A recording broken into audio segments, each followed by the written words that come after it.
Brought you by Meghdoot Madhushunya. थक गए? हाँ, मुझे डायबिटीज है। ये लो मेघदूत मधुशून्य, एनर्जेटिक रखता है। अरे वाह। मेघदूत मधुशून्य खाओ, फिट एंड फाइन हेल्थ बनाओ। के सिवा कुछ और नहीं बोलते। सबसे टॉप नंबर में झूठ में है, झूठ में ही जो बीजेपी। हाँ, किस तरीके से? झूठ में जीत जाते हैं। अगर ये काम नहीं करेंगे झंडे ही दिखाए जाएंगे। किसी का किसी सीट पर जो कोई वो नहीं होता अधिकार, सब बदलते रहते हैं। आज अब बीजेपी की हवा, कल किसी की आएगी, पहले कांग्रेस की थी, बीच में जनता दल। क्योंकि जिन लोगों ने अपनी जीवन भर की कमाई एक फ्लैट लेने में लगा दी है और जिसकी कंस्ट्रक्शन क्वालिटी को छोड़िए, उसके आजीवन उसके रहने का वहाँ पे इंतजाम नहीं हो रहा है, तो आप ये देखेंगे कि ये समस्याएं आम आदमी को प्रभावित कर रही हैं और ये कब वॉल्केनो के रूप में कब इसका भ्रष्ट होगा कुछ कह नहीं सकते। पहले पिछली सरकार ही उसने मेट्रो दी, मायावती की सरकार आई तो उसने यहाँ कॉलेज दिए, वो दिए। इस सरकार ने कुछ नहीं दिया। और आज हम बात करेंगे लोकसभा चुनाव में गौतम बुद्ध नगर में किसका पलड़ा भारी होगा। हमारे साथ बहुत सारे लोग यहाँ पे खड़े हैं। एक मार्केट है, जगत फार्म मार्केट कहा जाता है इसको। दूर दूर से लोग यहाँ शॉपिंग करने आते हैं, पूरे ग्रेटर नोएडा से, पूरे गौतम बुद्ध नगर से लोग आते हैं। बात करते हैं वो क्या कहते हैं। सर, क्या नाम है आपका? मेरा नाम हरिंदर भाटी है। हरिंदर जी, क्या लगता है क्या इस बार लोकसभा चुनाव में कौन बाजी मार सकता है? देखो, अभी तो कुछ कह नहीं सकते, अभी तो बहुत लंबा समय है चुनाव को आने में, क्योंकि जब चुनाव होते हैं तो 2-4 दिन पहले ही चुनाव बदल जाते हैं। तो ये तो अभी आने वाला समय बताएगा कौन जब बाजी मारेगा। लेकिन फिर भी जैसे महेश शर्मा जी को टिकट मिलता है, क्या इस बार ही महेश शर्मा जी को टिकट मिलेगा क्या? ये तो मैं कुछ कह नहीं सकता, ये तो जो सरकार है वही बता सकती है कि भी किसको टिकट देंगे, वो कौन अच्छा लगता है उनको, कौन नहीं लगता है, कौन बढ़िया काम करता है। पर प्रतिनिधि को ऐसे को टिकट दिया जाए जो जनता के बीच में रहे, जनता की आवाज़ सुने, जनता की समस्याओं को सुने। ये नहीं है कि आप जब चुनाव आता है, आते जो है तो वादे करके चले जाते हैं, उसके बाद गायब हो जाते, पता ही नहीं चल पाता। तो कहीं ना कहीं बाबूजी, आपको लगता है कि जो त्यागी प्रकरण हुआ था पिछले दिनों, क्या वो बीजेपी को इस बार भारी पड़ेगा गौतम बुद्ध नगर में? ऐसा कुछ महसूस नहीं होता कि जो त्यागी जी का उसको फर्क पड़ेगा, ऐसा नहीं है। जब उस समय बात थी, अब पोजीशन नॉर्मल होती जा रही है। अब ऐसा उम्मीद नहीं दिखाई दे रही है कि इस बात का अंतर पड़ेगा वोट में। बीजेपी की कट्टर सीट माना जाता है गौतम बुद्ध नगर को, तो क्या लगता है इस बार भी बीजेपी काबिज रहेगी या कोई और पार्टी इस बार फेरबदल कर सकती है? नहीं, बीजेपी का ही हमें महसूस लगता है। ऐसा क्यों, आप वजह ऐसा क्यों कहना चाह रहे हैं? मतलब चारों तरफ जो बोलबाला दिखाई दे रहा है, बीजेपी का ही दिखाई दे रहा है। बीजेपी के दिखा दे रहा है। आप क्या कहेंगे भाई साहब? आप बता दीजिए, आप क्या कहेंगे इस बारे में? ये कोई वो नहीं है, लोकतंत्र में बदलाव होते रहते हैं। किसी का किसी सीट पर जो कोई वो नहीं होता अधिकार, सब बदलते रहते हैं। आज अब बीजेपी की हवा, कल किसी की आएगी, पहले कांग्रेस की थी, बीच में जनता दल। लेकिन गौतम बुद्ध नगर को तो यही कहा जाता है कि बीजेपी की भी परंपरागत सीट है। फिर भी उसके बाद ये तो जब चुनाव आएगा तब पता लगेगा कि परंपरागत किसकी है। ये कोई किसी का कोई अधिकार नहीं होता कि परंपरागत है। वोटरों को बदलने में देर नहीं लगती, किसी मुद्दे पे भी चेंज हो जाते हैं। बीजेपी का कोई, तो आपका कहने का मतलब इस बार फेरबदल हो सकता है? अभी भी किसान जो पहले पिछले में 1 महीने अथॉरिटी पे बैठे रहे, कितनी लोगों की समस्याएं, कितने धरने प्रदर्शन हुए हैं, बीजेपी का एक भी प्रतिनिधि आम आदमी की समस्या सुनने के लिए नहीं आता। हाँ, तो मैं यही कहना चाहूँगा कि आप यही कहना चाह रहे हैं कि हो सकता है फेरबदल रहे, क्योंकि जो भी जनता के बीच में पिछला प्रतिनिधि था वो जनता के बीच में नहीं आता है, केवल चुनाव के समय आता है। बिल्कुल बिल्कुल। तो भाई साहब, आपका क्या नाम है? मैं आलोक सिंह। आलोक जी, क्या लगता है कि बीजेपी भी इस बार रिपीट होगी गौतम बुद्ध नगर में, क्योंकि बड़ा अच्छा चुनाव रहता है? देखिए, मैं आपके प्रश्न को बदलना चाहूँगा। मसला ये है कि जो इस गौतम बुद्ध नगर की जनता है उसको अभी तक मिला क्या है, हम उसको उस नज़रिए से देखेंगे तब शायद बेहतर प्रश्न होगा।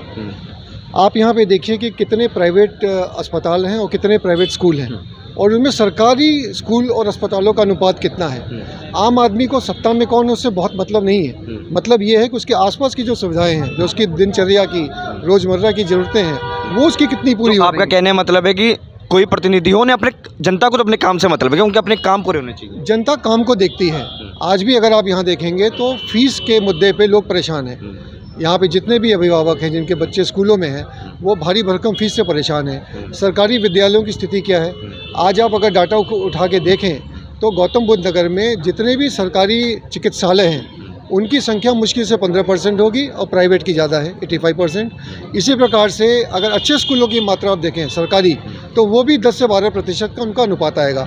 हमें इन चीज़ों पे ध्यान देना है, क्योंकि जितना मैं देखता हूँ बार्ड्स का मुद्दा तो चलता ही आ रहा है। अब स्कूल के मुद्दे भी स्टार्ट हो गए हैं, तो क्या जो मौजूदा जो सांसद है वो नहीं सुलझा पा रहे हैं? क्या ये सुलझाना ही नहीं चाहते हैं? देखिए, मैं केवल विषय पे बात कर रहा हूँ। जैसा आपने कहा कि बायर का मुद्दा चलता नहीं आ रहा है, यह विस्फोटक रूप धारण कर रहा है। क्योंकि जिन लोगों ने अपनी जीवन भर की कमाई एक फ्लैट लेने में लगा दी है, और जिसकी कंस्ट्रक्शन क्वालिटी को छोड़िए, उसके आजीवन उसके रहने का वहाँ पे इंतजाम नहीं हो रहा है, तो आप ये देखेंगे कि ये समस्याएं आम आदमी को प्रभावित कर रही हैं। और ये कब वॉल्केनो के रूप में कब इसका भ्रष्ट होगा कुछ कह नहीं सकते। जब तक ये शांत है वो शांत है। जनता को कई चीज़ों पे निदान चाहिए, उसके बारे में सरकारें कितनी संजीदा हैं ये हमें देखने की आवश्यकता है। तो महेश शर्मा जी ने क्या काम किया है इस बार, नहीं किया, या क्या कहेंगे इस बार? महेश शर्मा जी ने कोई काम नहीं करा, सिर्फ बोर्ड लगवाए हैं गाँव के लिए। मेरा गांव जुनेदपुर पड़ता है, सुनीत प्रधान नाम है। और जो गांव पे फ्रंट पे बोर्ड लगे हैं ना, वो बोर्ड लगे हैं, बाकी रोड भी नहीं बने। और जनता, गांव के लोग तो इतने ज़्यादा परेशान है। एयरपोर्ट बनना, वहाँ भी लोग धरना दे रहे हैं। और 3 अथॉरिटी है यहाँ पे, और डीएम ऑफिस है।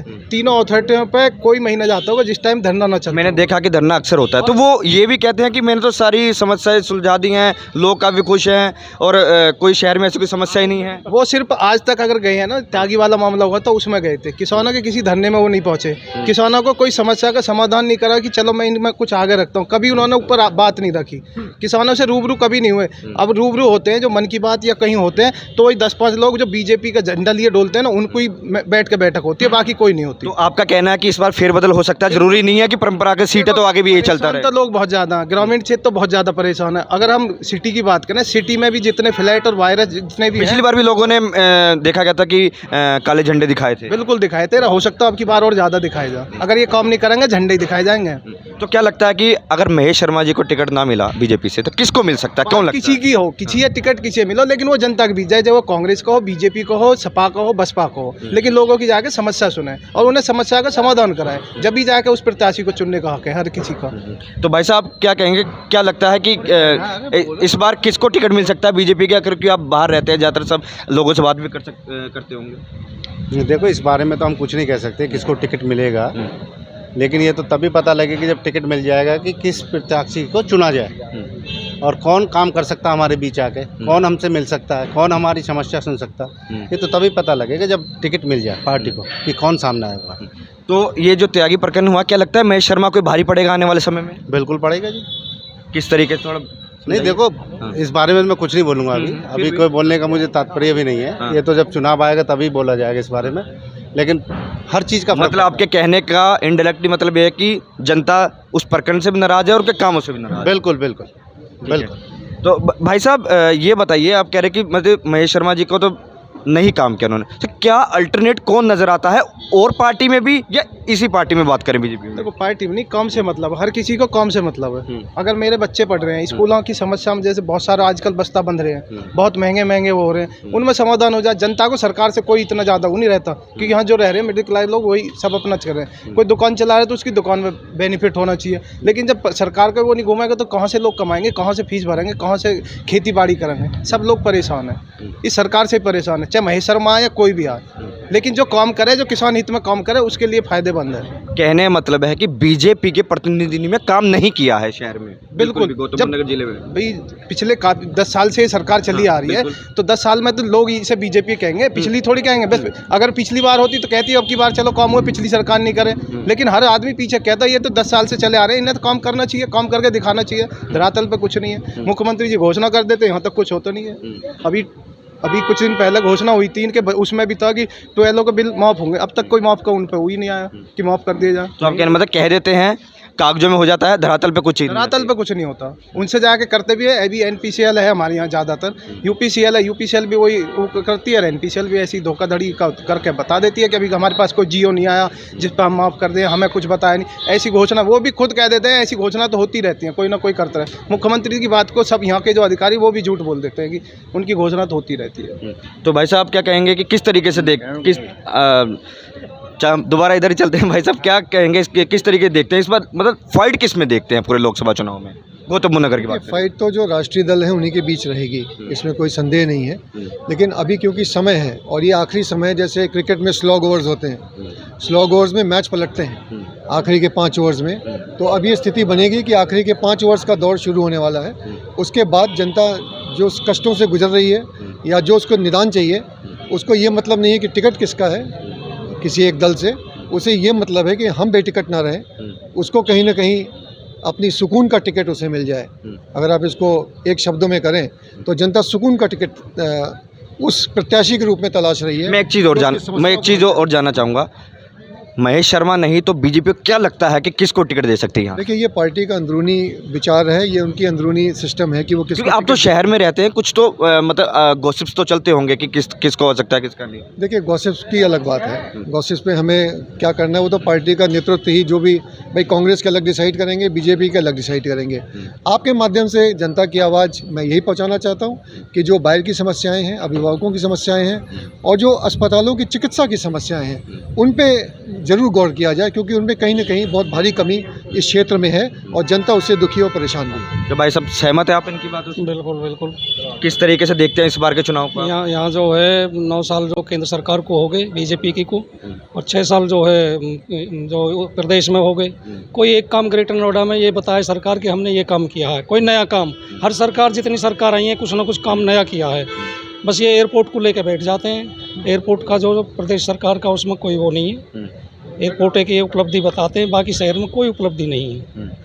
कोई ये हो कि भाई जितने वो मेट्रो दी, पहले पिछली सरकार ही उसने मेट्रो दी, मायावती की सरकार आई तो उसने यहाँ कॉलेज दिए, वो दिए, इस सरकार ने कुछ नहीं दिया।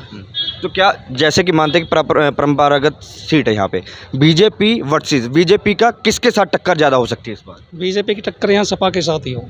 सपा के साथ कि मतलब सपा क्या लगता है बाजी मारेगी या फाइट दे सकती है? नहीं, फाइट तो इस बार भी ऐसी रही है, चुनाव में सपा की फाइट रही है और सपा की ही फाइट रहेगी।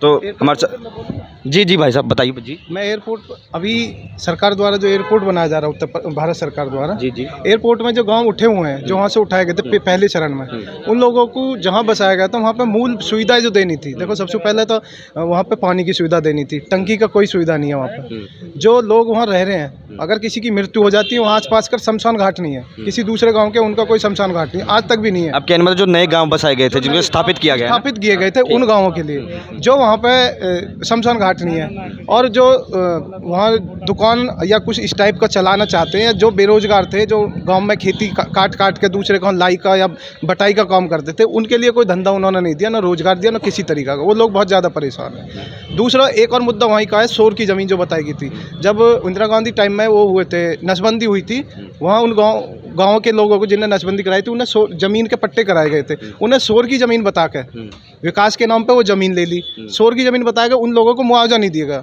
वो विकास का नहीं, उनका विनाश का काम हुआ है, क्योंकि जिन पे ज़मीन थी, जिनमें उनके खेत बो के अपना अनाज पैदा कर रहे थे, भूख अपना नहीं मरना चाह रहे थे, उससे अपना गुजारा चल रहा था, उन पे वो ज़मीन फ्री में ले ली, उन्हें 1 रुपया नहीं मिला गया। तो ये उनका विनाश का ही काम है, विकास का काम नहीं। एयरपोर्ट भी मेरे विचार में जेवर के लोगों के लिए विनाश का काम ही है, कुछ लोगों। आपके कहने मतलब कि लेकिन लोगों के कहा जाता है कि मतलब विकास का एक दौर चालू हो गया है एयरपोर्ट आने से जेवर में, लोग काफ़ी खुश हैं और वहाँ पे रोजगारी भी काफ़ी मिलेगी लोगों। तो आपको नहीं लगता कि ऐसा है? कुछ नहीं, ऐसा भी है, लेकिन ज़्यादातर लोगों की जिनकी ज़मीन गई, अगर आप ही की ज़मीन चली जाए और आपको मुआवजा ना मिले, जिसमें आप खेती बाड़ी करते हो, तो आपके लिए क्या विकास है, विनाश है? विनाश ही हुआ ना। तो विनाश ही हो रहा है उनका, जिन लोगों को नहीं मिल रही उनको तो हो रहा है, लेकिन वो गरीब तबके के लोग आवाज़ अपनी उठा नहीं सकते। आप जाके एक बार चेक करो, वहाँ जाके चली भी है, खबर भी चली है, लोगों ने बताया भी है, खूब रोए भी हैं। वहाँ पर रहने को पानी की सुविधा नहीं, स्कूल की कोई सुविधा नहीं, ये चीज़ जो मूल सुविधाएं होनी चाहिए वो नहीं है, शमशान घाट तक के नहीं है। अगर कोई मर जाए, मुस्लिम अगर कोई मर जाए, तो उसे दफनाने के लिए जगह नहीं है। तो इसके लिए सांसद या अपने नज़दीक विधायक के पास जाना? विधायक जी से भी खूब कहिए, सांसद जी खूब कहिए, किसी ने कोई गौर ही नहीं करता, बस हो जाएगी। यहाँ तक प्राधिकरण के लोग भी जाके करते हैं, कब की बार करा देंगे। अब दूसरे चरण में चल रहा है, वहाँ भी लोग वही विरोध कर रहे हैं। वो तो धरना ही केड़ा कर रखा है उन्होंने, वो ज़मीन को ही मना करे, हम ज़मीन ही नहीं देंगे। जिन गाँव को बसा रहे हैं वो चाह रहे हैं कि हम मॉडलपुर बसाया जाए, उनको खैर मॉडलपुर बसाने की बात होगी है, लेकिन वो कह रहे हैं कि हमें उठाने से पहले वहाँ सब सुविधा होनी चाहिए, क्योंकि हम पहले कह रहे हैं कि दूध में फूका हुआ छाया में फूक मार पिया, वही काम उन्होंने कर रखा। पहले बसा दो, हमें दिखा दो, फिर हम जाएगा बसेंगे। मतलब जगह दिखा दी है लेकिन है कुछ नहीं वहाँ पे कुछ नहीं है। पहले बनाए जाएंगे, वहाँ मंदिर भी बनाए जाएंगे, मस्जिद भी बनाए जाएंगे, शमशान घाट भी बनाए जाएंगे, जो मुस्लिम वर्ग के लोग हैं उनके लिए कब्रिस्तान बनाए जाएंगे। जब उन लोग, वो ये किसानों की मांग है वहाँ की इनकी, तो जब वहाँ प्रतिनिधि अगर किसी का नहीं सुनेगा, तो वो लोग क्यों ही न वोट देंगे, क्यों ही न चुनेंगे। ये जाके अगर इनके बीच चले जाते, एक बार किसी गाँव का दौरा करवा दो, विधायक ले जाके या सांसद ले जाएगा, लेकिन वहाँ क्या करते हैं अपने लोगों को फ्रंट पे बैठा लेते हैं और पीछे से जहाँ देखता नहीं ये लोग विरोध करेंगे, उनके बैठाने के पीछे हो जाते हैं, बस बैठ जाओ। जैसे जन सुनवाई होती है, आपने देखो, कोई पकड़ के पैर पकड़े वहाँ पकड़ ले, पहले ऐसी पकड़ के बैठा लेते हैं, क्योंकि वो गरीब तबके के लोग हैं। कुछ और लोग भी हैं। आप क्या लगता है बीजेपी इस बार गौतम नगर में दोबारा से मतलब हमेशा जीतेगी, इस बार भी जीतेगी या टफ फाइट मिलेगी, या कोई और पार्टी इस बार बाजी मारेगी यहाँ पे? ये झूठ के सिवा कुछ और नहीं बोलते। सबसे टॉप नंबर में झूठ में है, झूठ में ही झूठ। बीजेपी हाँ, किस तरीके से? झूठ में जीत जाते हैं, यही है। देखो अमित शाह जी हैं, मोदी जी हैं, उनने खुद कहा 15 लाख के लिए। अमित शाह जी ने उनकी बात को कहा, ये हमने जुमला बोला। इलेक्शन के समय ऐसे वजन डालने के लिए बोला जाता है। हम किसान का बेटा, यहाँ का तो मुझे माहौल पता नहीं, बदायूं को रहने वाला हूँ। तो आप काफ़ी लंबे से गौतम बुद्ध नगर में तो रहते हैं ना? जी मैं रहता हूँ यहाँ पे, मैं देखता हूँ, लोगों से बात भी करता हूँ, बैठता हूँ। तो यही लोग बताते हैं, मैं इनसे परेशान हो चुके हैं, इस सरकार से विशाल परेशान हो चुके हैं। और हमारे यहाँ की पूजा जाए, सही बताऊँ, मैं बाहर कभी नहीं निकला, इनकी सरकार में निकला हूँ। इतना बुरा हाल है, आदमी दुखी होता है तो आंसू नहीं निकलते हैं। मैं इतना परेशान हूँ, मैंने देखा है लोगों को। इतनी गाय हैं, मेरे भाई मेरे छोटे छोटे मुझसे छोटे हैं, वो खेतों पर ऐसे रखाते हैं, शाम को 6 बजे निकल जाते हैं और सुबह को 6 बजे आते हैं। समझ रहे? ठीक ठीक। तो बहुत बुरा हाल है। तो एक आखिरी सवाल इन भाई साहब से कर लेते हैं। भाई साहब क्या लगता है, फिर आखिर में बताइए, गौतम बुद्ध नगर की परंपरागत सीट है, लोकसभा चुनाव रिहर्सल माना जा रहा है, बीजेपी वर्सेस कौन, बीजेपी से कौन, क्या कहेंगे? अब ये तो कुछ कह नहीं सकते भाई, ये तो आने वाला समय बताएगा बीजेपी से कौन, क्योंकि बड़ी फाइट चल रही है अब की बार टिकट पे। फाइट किससे चल रही है?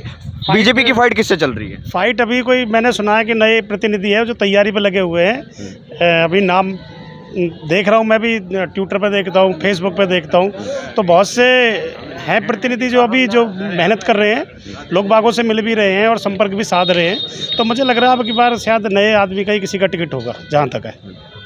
तो ये गौतम बुद्ध नगर के लोग थे जिनसे हमने लोकसभा चुनाव के बारे में बात की कि गौतम बुद्ध नगर में बीजेपी जीतेगी या फिर और कोई पार्टी टक्कर देगी। यहाँ के लोगों का ये कहना है कि इस बार ज़रूरी नहीं है कि बीजेपी जीतेगी, कोई और पार्टी भी आके इस बार अपना परचम लहरा सकती है। अरुण त्यागी, ग्रेटर नोएडा, यूपी तक।